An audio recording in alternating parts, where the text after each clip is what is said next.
I've always loved this question of when did I decide to be an interior designer? And I don't think I ever decided. I think this path was destined for me.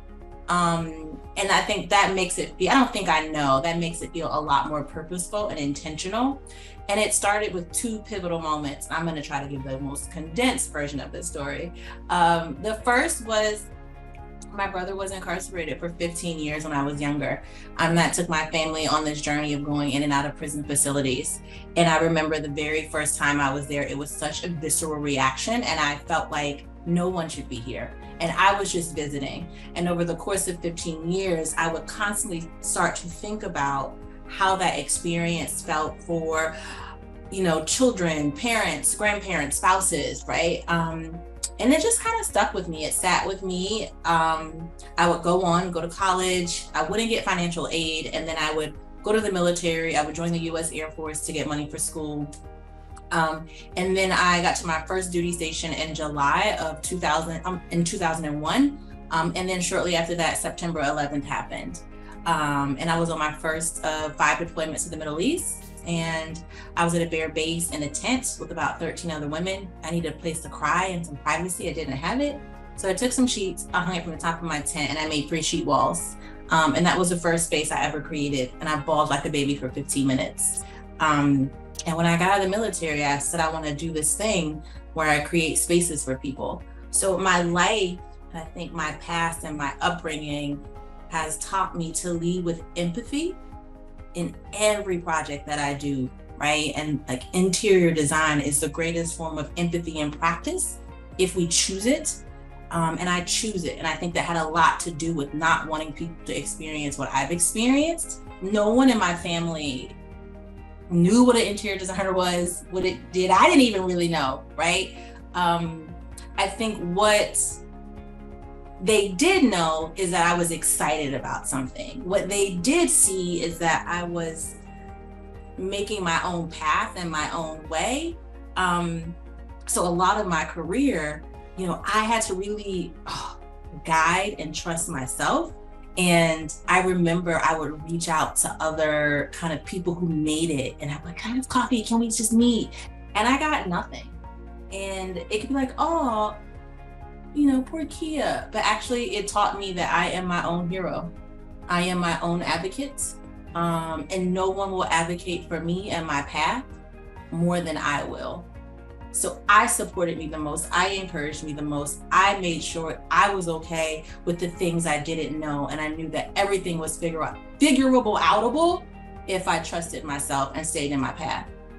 I knew very early on I wanted to be a licensed interior designer. I remember one of the first magazines I flipped through, Hospitality Design magazine. I saw Deborah Lloyd Forrest, and it said behind her name, Deborah Lloyd Forrest, Forrest Perkins, ASID licensed interior designer. And I was like, oh, what's that? I want to be it, right?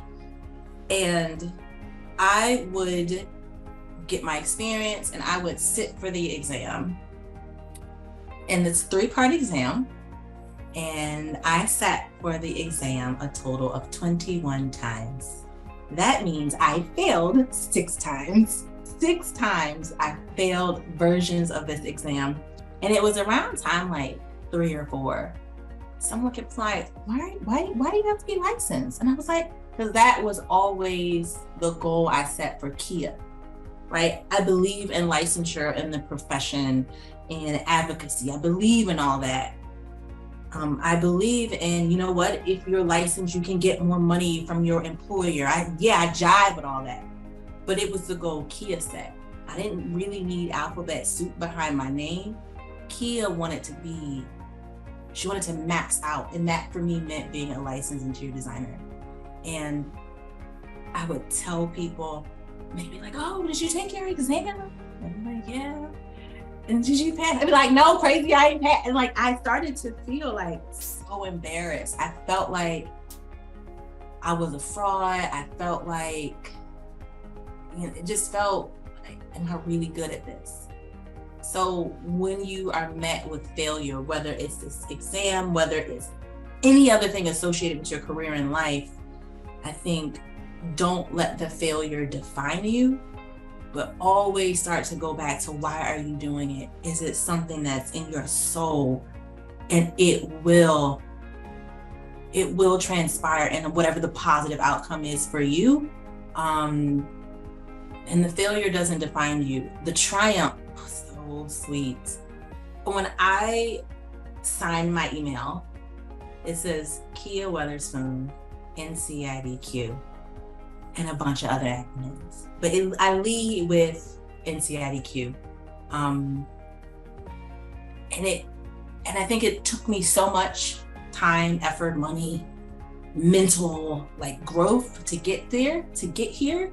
And to share that story of failure, unwavering, being unabashed, to know that story has inspired so many people, it feels sweet. You don't see a lot of women of color who've made it to the level that I've made it. And I made it that way because I knew my greatest superpower was that I was the only. I was the only woman in the room. I was the only Black person in the room. I was the perceived youngest in the room. And I think we never shift that narrative to say, then lean the fuck into it. Lean into being the only. And all of those immediate front-facing things, right? They will fall away when you speak impassioned with empathy and showing up as your whole self. So that narrative is a positive for me. Lean into being the only. That is how I crafted kind of my path. It's been the best thing, and it's been fun showing up as me and being the only Kia.